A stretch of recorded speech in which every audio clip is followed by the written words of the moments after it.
سورۃ الملک میں اللہ تعالیٰ فرماتے ہیں الذی خلق الموت والحیاۃ لیبلوکم ایکم احسن عملا، کہ اس نے زندگی اور موت بنائی تاکہ تمہیں آزما کے دیکھے کہ تم میں اچھے کام کون کرتا ہے۔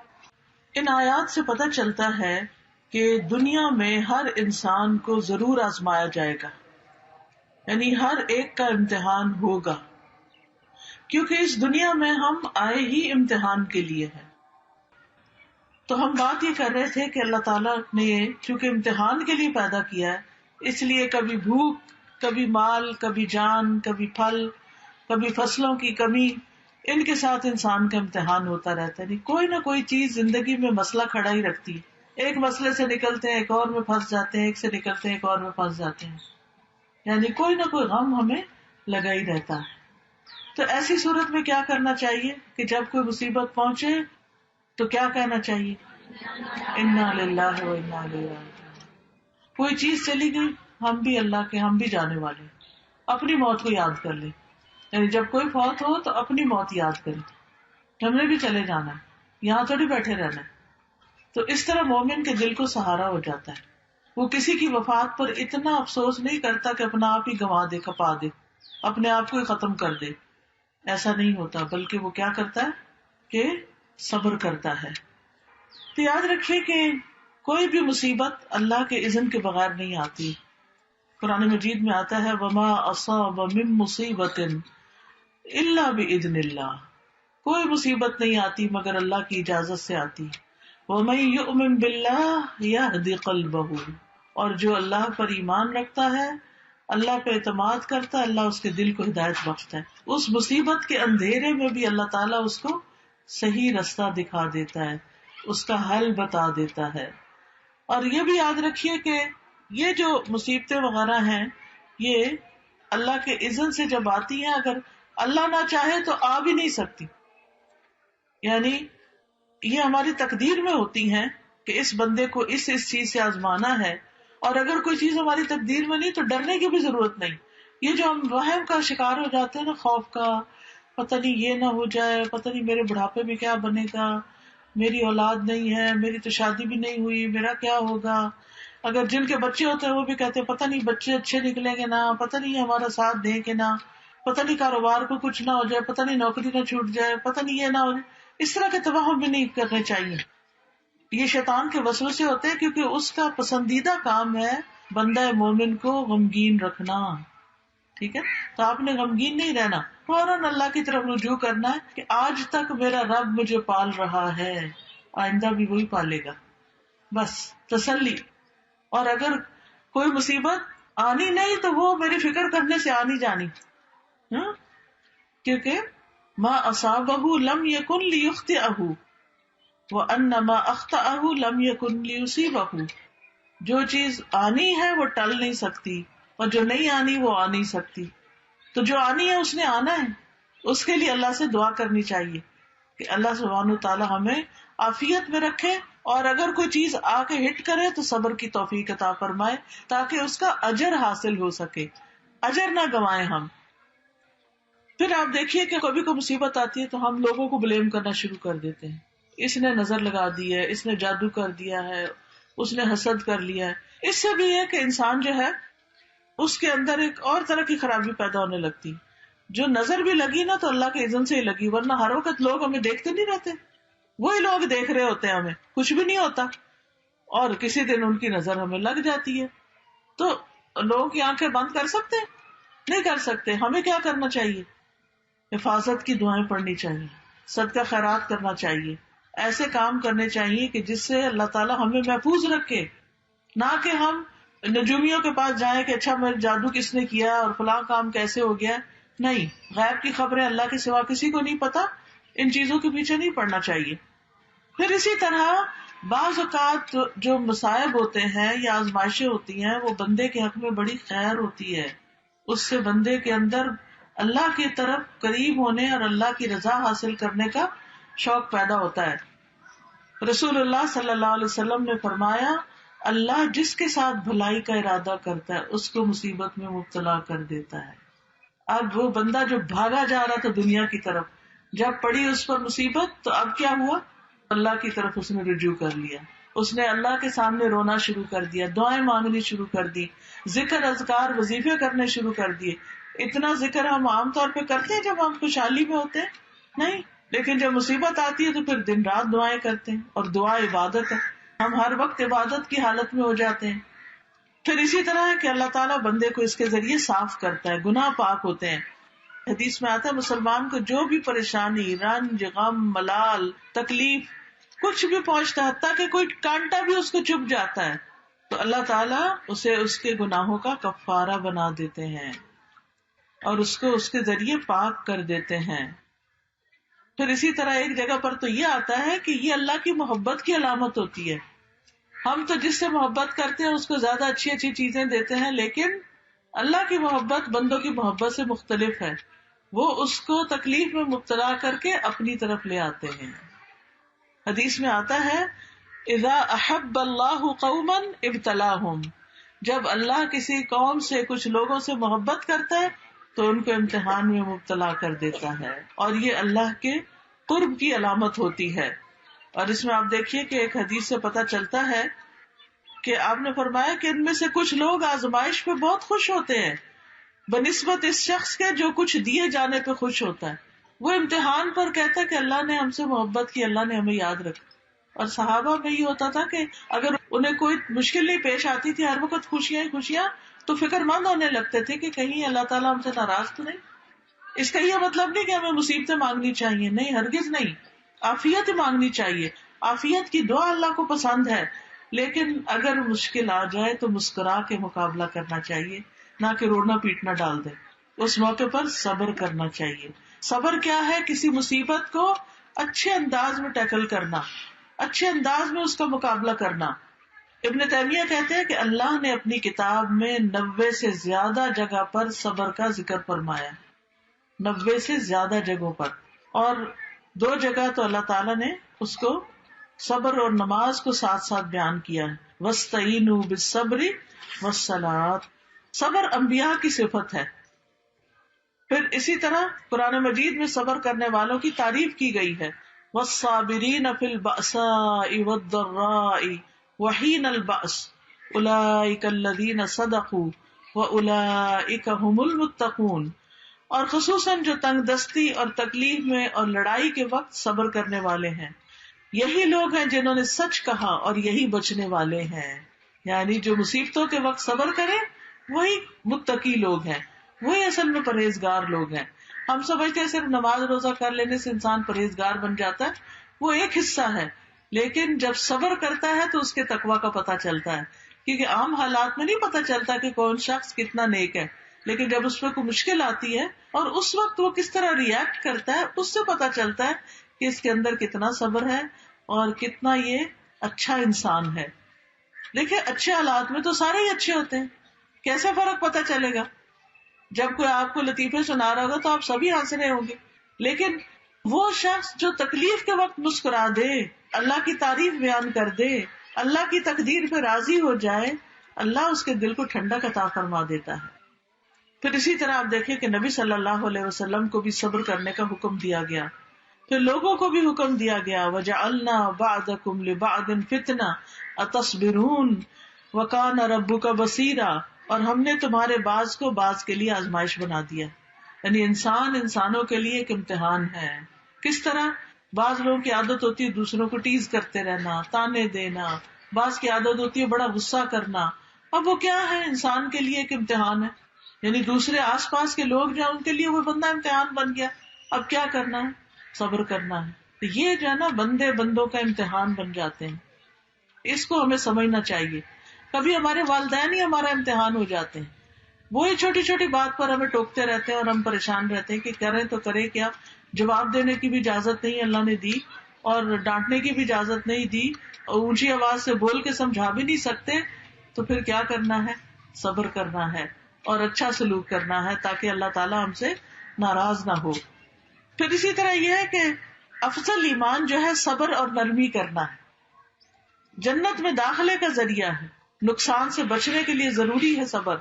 وَالْعَصْرِ إِنَّ الْإِنسَانَ لَفِي خُسْرٍ إِلَّا الَّذِينَ آمَنُوا وَعَمِلُوا الصَّالِحَاتِ وتواصوا بالحق وتواصوا بالصبر.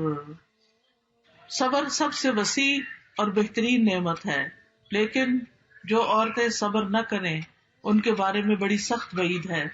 عبد الرحمن بن شبل کہتے ہیں کہ رسول اللہ صلی اللہ علیہ وسلم نے فرمایا بے شک فساق جہنمی ہیں. کہا گیا اللہ کے رسول فساق کون ہے؟ جیسے فاسق ہوتا ہے نا، اسی سے فساق. آپ نے فرمایا عورتیں. یہ عورتیں ہیں. ایک آدمی نے کہا اللہ کے رسول کیا وہ ہماری مائیں اور ہماری بہنیں اور ہماری بیویاں نہیں؟ آپ نے فرمایا کیوں نہیں، لیکن جب ان کو نعمتیں ملتی ہیں تو شکر نہیں کرتی، اور جب ان کو آزمایا جاتا ہے تو صبر نہیں کرتی. یعنی مردوں کے مقابلے میں عورتوں کے اندر صبر کی صفت کم پائی جاتی. اس لیے ہمیں اور زیادہ ایفرٹ لگانے کی ضرورت ہے کہ ہم صابر و شاکر بن جائیں. اب صبر جو ہے نا، اس کا لفظی مطلب ہوتا ہے اپنے آپ کو روکنا. کس چیز سے روکنا؟ اللہ کی نافرمانی سے روکنا. فرائض پورے کرنے کے لیے اپنے آپ کو روکنا کہ نہیں یہ کام تو پورا کرنا ہی کرنا ہے، تو ڈیوٹی ہے میری، چاہے اللہ کے حق میں ہو چاہے بندوں کے حق میں. پھر اسی طرح نفس کو ایسی خواہشات سے روکنا جن سے روکنے کا حکم دیا گیا ہے. پھر صبر جو ہے وہ روشنی ہے. صبر کیا ہے؟ روشنی ہے.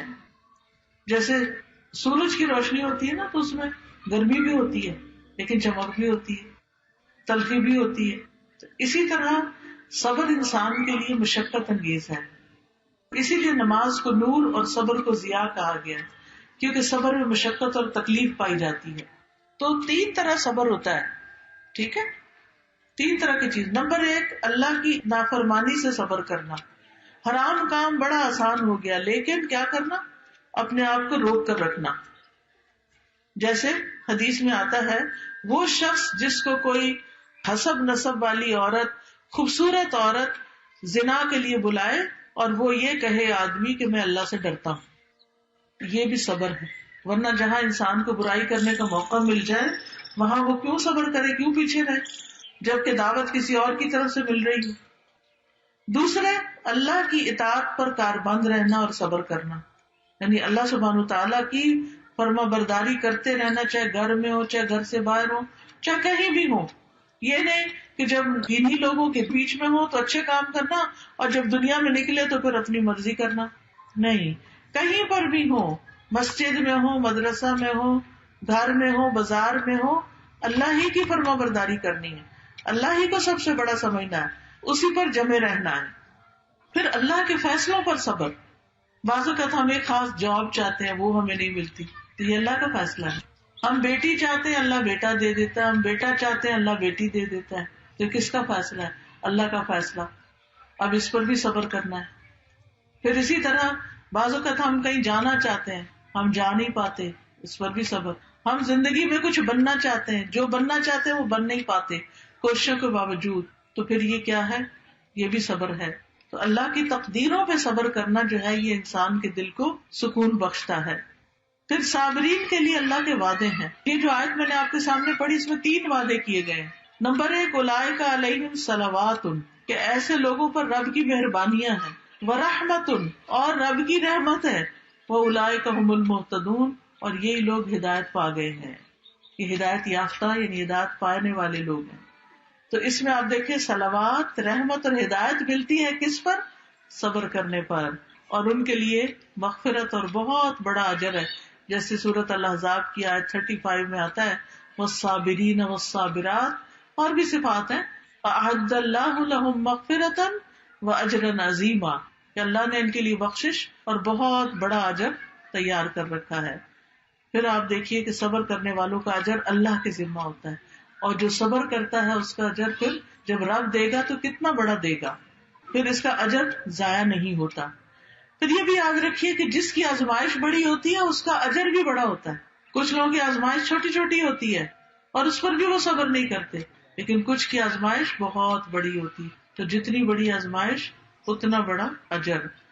پھر صبر کرنے والوں کو خوشخبریاں دی گئی خیر کثیر کی، اللہ کی مدد ملنے کی، اللہ کا ساتھ ملنے کی. وَاصْبِرُوا ان اللہ مع الصابرین، صبر سے کام کرو گے نا تو اللہ کا ساتھ ہوگا تمہارے. پھر فرشتوں کا ساتھ ملتا ہے، اللہ کی محبت ملتی ہے. واللہ یحب الصابرین، اور اللہ تعالیٰ محبت کرتا ہے صبر کرنے والوں سے. سبحان اللہ. جس بندے سے پھر اللہ محبت کرتا ہے اس کی شان ہی کہ اللہ تعالیٰ جبریل کو بلاتے ہیں, میں فلاں بندے سے محبت کرتا ہوں, تم بھی کرو. جبریل بھی کرتے ہیں, وہ آسمان والوں میں پکارتے ہیں, آسمان والے محبت کرنے لگتے ہیں, پھر وہ محبت زمین والوں میں اتارتی جاتی ہے. تو اس لیے بہت ضروری ہے کہ ہم اللہ کی محبت حاصل کرنے کے لیے صبر کریں. وَلِرَبِّكَ فَاصْبِرْ, اپنے رب کی خاطر صبر کرو. رب نے حکم دیا ہے, رب اس کی جزا دے گا. پھر اسی طرح یہ ہے کہ انسان کو کامیابیاں نصیب ہوتی ہیں. یا ایھا الذین آمنوا اصبروا وصابروا ورابطوا واتقوا اللہ لعلکم تفلحون. اے لوگو جو ایمان لائے ہو, صبر کرو اور مقابلے میں جمے رہو اور ڈٹے رہو اور اللہ سے ڈرو تاکہ تم کامیاب ہو جاؤ. صبر کرنے والے کو عزت ملتی ہے. بے صبرہ بندہ جو ہے دوسروں کی نگاہ سے گر جاتا ہے. دین کی امامت بھی صبر کرنے والوں کو ملتی ہے. بنی اسرائیل کے بارے میں فرمایا وَجَعَلْنَا مِنْهُمْ أَئِمَّةً يَهْدُونَ بِأَمْرِنَا لَمَّا صَبَرُوا وَكَانُوا بِآيَاتِنَا يُوقِنُونَ. اور ہم نے ان میں سے کئی پیشوا بنائے جو ہمارے حکم سے ہدایت دیتے تھے جب انہوں نے صبر کیا. یعنی امامت کس کے لیے؟ جو صابر ہو. پھر دشمن کی چالوں سے بھی انسان بچ جاتا ہے. انسان کو غور و فکر کرنے کی توفیق نصیب ہوتی ہے. دنیا اور آخرت کی نعمتیں اور برکتیں نصیب ہوتی ہیں. بے حساب اجر ملتا ہے. قرآن مجید میں آتا ہے انما یوفى الصابرون اجرهم بغیر حساب, کہ صبر کرنے والوں کا اجر بے حساب ہے, بے حساب. اس کا بدلہ جنت ہے. سلام علیکم بما صبرتم فنعم عقبى الدار. جنت کے بالا خانے بھی صابرین کے لیے ہیں. وجزاهم بما صبروا جنتا وحریرا. کتنی بڑی بڑی خوشخبریاں ہیں. اب صبر کا طریقہ کیا ہے کہ انسان اللہ کی خاطر چپ ہو جائے. اگر کسی نے کوئی غلط بات کہی, اللہ کی خاطر کسی پر ظلم اور زیادتی نہیں کرے, اپنے آپ کو روک لے. خود بھوک بھی لگی ہے, اللہ کی خاطر صبر کر کے دوسرے کو کھلا دے. یعنی صبر اللہ کی خاطر کریں گے تو ہی اجر ملے گا. دوسرا یہ کہ صدمہ ہونے کی پہلی چوٹ پر, یہ نہیں کہ کسی کے وفات کی خبر سنی بین کرا کے ٹھنڈے ہوئے تو کہا اب میں صبر کر رہی ہوں. نہیں, بین کرنا ہی نہیں ہے, چیخنا چلانا ہے ہی نہیں. پھر یاد رکھیے صبر کوشش سے آتا ہے. جو نیت اور ارادہ کرتا نا, ول پاور سے آتا ہے کہ انسان کہے کہ میں نے کرنا ہی کرنا ہے صبر. جب آپ نے ارادہ کر لیا تو اللہ تعالیٰ آپ کے لیے آسانی کر دے گا. پھر اسی طرح دل سے اللہ کا شکر نکلنا, یعنی صبر جمیل کرنا. پریشانی کا ذکر صرف اللہ سے کرنا, بندوں سے نہیں کرنا, بندوں سے شکوہ نہیں کرنا. حدیث میں آتا ہے اللہ تعالیٰ فرماتے ہیں جب میں اپنے مومن بندے کو آزماتا ہوں اور وہ تیمارداری کرنے والوں کے سامنے میرا شکوہ نہیں کرتا تو میں اس کو اپنی قید سے آزاد کر دیتا ہوں, اس کو صحت دے دیتا ہوں. اس کے پہلے گوشت کے عوض بہترین گوشت عطا کرتا ہوں اور اس کے پہلے خون کے بدلے بہترین خون دیتا ہوں, اور وہ اثر نو عمل کرنے لگتا ہے. اسی لیے آپ نے دیکھا ہوگا کہ کچھ لوگ ماشاءاللہ بڑی بڑی بیماریوں کے بعد بھی بالکل صحت یاب ہو جاتے ہیں اور وہ اللہ سے کوئی گلہ شکوہ نہیں کرتے. پھر زبان سے انسان رب کی رضا کے کلمات نکالے, یہ صبر کا طریقہ. اگر کوئی تکلیف میں بھی اور پوچھے کیا حال ہے تو یہ نہ کہے کچھ نہ پوچھو کوئی حال نہیں, یہ نہیں کہنا. کیا کہنا ہے؟ الحمدللہ, جس حال سے رکھے راضی ہیں, رب سے راضی رہنا ہے. خیر کے کلمات بولنا, جزا فضا نہیں کرنی, بری باتیں نہیں زبان سے نکالنی, اللہ کے بارے میں بدگمانی نہیں کرنی, نوحہ نہیں کرنا, اللہ کو الزام نہیں دینا. اور پھر صبر کے مواقع کون کون سے ہیں؟ لوگوں کی باتوں پہ صبر کر. لوگوں کی باتوں پہ صبر کیسے ہے کہ جو مرضی کہیں, آپ نے اللہ ہی کی عبادت کرنی ہے, اللہ کی اطاعت کرنی ہے. ورنہ کیا ہوتا ہے, ہم قرآن میں ایک حکم پڑھتے ہیں کہ اپنے آپ کو ڈھانکیں عورتیں. اب وہ جب ڈھانکتی ہیں تو لوگ باتیں کرنے لگتے ہیں, دیکھو یہ تو کیا مولانی بن گئی ہے. تو ہم کہتے ہیں ہاں لوگ بات کریں گے, چھوڑو پرے, ہم نہیں اللہ کا حکم مانتے. یہ تو نہیں کہتے اللہ کا حکم بھی مانتے لیکن پردہ نہیں کرتے, یا کہیں کرتے اور کہیں نہیں کرتے. لیکن جو صبر کرے گا وہ عمل کر جائے گا. وہ کہے گا میرا رب وہاں بھی ہے, میرا رب یہاں بھی ہے, ان لوگوں نے میرا کیا بگاڑ لینا ہے, مجھے کیا زیادہ سے زیادہ نقصان دے دیں گے. چار باتیں ہی ہے نا, ایک کان سے سنے دوسرے سے بندہ نکال دے. کرے وہی جو رب چاہتا ہے. ہم تو کہتے ہیں کریں گے وہ جو ہمارا دل چاہتا ہے, نہیں, کریں گے وہ جو رب چاہتا ہے انشاءاللہ. اسی طرح جب کوئی ستائے تو اس وقت بھی صبر کرے. ایک شخص نبی صلی اللہ علیہ وسلم کے پاس آیا, اور اپنے پڑوسی کی شکایت کرنے لگا. آپ نے فرمایا جاؤ اور صبر کرو، کوئی بات نہیں. لیکن ہمیں کوئی سنائے تو ہم اس کے ہاں میں ہاں ملا دیتے ہیں اور کہتے ہیں تم تو بڑے مظلوم مسکین ہو. پھر اسی طرح غلط الزام لگانے پر بھی صبر کرنا چاہیے. ہاں اگر موقع ہو تو انسان اپنی صفائی پیش کر دے، اور اگر کوئی سننا ہی نہیں چاہتا ہماری صفائی تو کوئی بات نہیں، اللہ کو تو پتا ہے کہ ہم بے گناہ ہیں.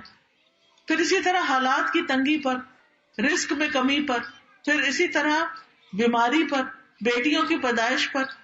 نبی صلی اللہ علیہ وسلم نے فرمایا جس شخص کی 3 بچیاں ہوں اور وہ ان پہ صبر کرے کہ 3 بیٹیاں اوپر تلے پیدا ہوگی، اور محنت کر کے انہیں کھلائے اور پلائے اور پہنائے، وہ اس کے لیے جہنم کی آگ سے اوٹ بن جائیں گی. کتنا بڑا اجر ہے.